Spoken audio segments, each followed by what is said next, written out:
அஸ்ஸலாமு அலைக்கும். ஜும்மா நாளில் நோன்பு ஜும்மா நாள் மட்டும் நோன்பு பிடிக்கக்கூடாது. அது முன்றைய நாளோ அல்லது அதுக்கு அடுத்த நாளும் சேர்ந்து பிடிச்சா பிடிக்கலாம். ஜும்மா நாள் நோன்பு பிடிக்காதீங்கன்னு சொல்லியிருக்காங்க. அப்புறம் பெருநாள் அன்னைக்கு நோன்பு பிடிக்காதீங்க. ஈதுல் அல்ஹாவுக்கும் ஈதுல் ஃபித்ர் ரெண்டுக்கும் நோன்பு பிடிக்கக்கூடாதுன்னு சொல்லியிருக்காங்க. ஈதுல் ஃபித்ர் 30 நாளும் நோன்பு வச்சுட்டு அது கொண்டாடக்கூடிய நாள். ஈதுல் அல்ஹா குர்பானி இறைச்சி நீங்கள் சாப்பிட்ற நாள்னு சொல்லியிருக்காங்க. அப்புறம் மண்ணறைகளை நோக்கி தொழுகாதீங்க, அதெல்லாம் அது மேலே உட்காராதீங்க அப்படின்னு சொல்லியிருக்காங்க. நபி ஸல்லல்லாஹு அலைஹி வஸல்லம் அதை தடை செஞ்சுருக்காங்க. மண்ணறைகளில் உட்காராதீங்க, அதை நோக்கி நீங்கள் தொழுகவும் செய்யாதீங்கன்னு சொல்லியிருக்காங்க. அதுக்கு பிறகு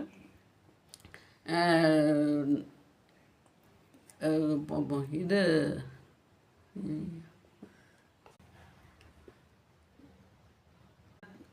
உங்களில் ஒருவர் மரணத்தை நேசிக்க வேண்டாம், அதை விரும்பாதீங்க. ஏன்னு கேட்டால் நல்லவங்களாக இருந்தால் நன்மையை நீங்கள் நல்லவர்களாக இருந்தால் இன்னும் நன்மையை செய்யலாம். தீயவர்களாக இருந்தால் மன்னிப்பு கேட்டு நம்ம மன்னிப்பு கேட்கலாம். அதனால் மரணத்தை விரும்பாதீங்கன்னு சொல்லியிருக்காங்க. அதன் பிறகு இறைத்தூதர் அவர்கள் கூறினார், இறந்தோரை ஏசாதீருங்க. ஏன்னா இறந்தவர்கள் அவர்கள் செய்தவற்றின்பால் அவர்கள் சென்று விட்டார்கள். அவங்கள எதுக்காக ஏசாதீங்க அப்படின்னு சொல்லியிருக்காங்க. நீதிபதி எவரும் கோபமாக இருக்கும்போது தீர்ப்பு வழங்காதீங்க அப்படின்னு சொல்லி உங்களில் எவரும் தேங்கி நிற்கும் நீரில் சிறுநீர் கழிக்காதீங்கன்னா. அப்புறம் இடது கையில் சாப்பிடாதீங்க. ஏன்னா இடது கையில் சாப்பிட்றது ஷைத்தான் தான் இடது கையில் சாப்பிடுவான் அப்படின்றாங்க. அது மாதிரி நம்ம மலம் ஜலம் கழிக்கிறது அது மேற்கை நோக்கி கெப்லாவை முன்னோக்கியோ பின்னோக்கியோ அமராதிங்கன்னு சொல்லியிருக்காங்க.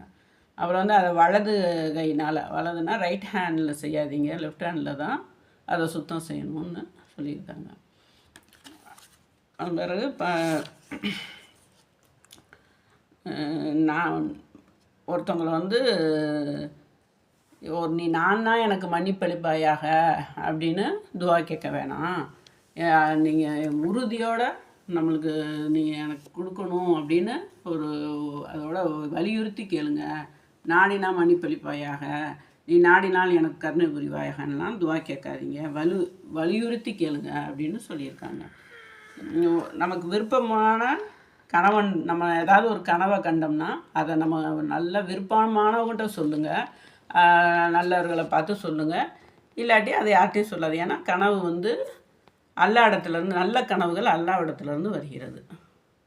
கெட்ட கனவுகள் தான் ஷைத்தான் இடத்துலேருந்து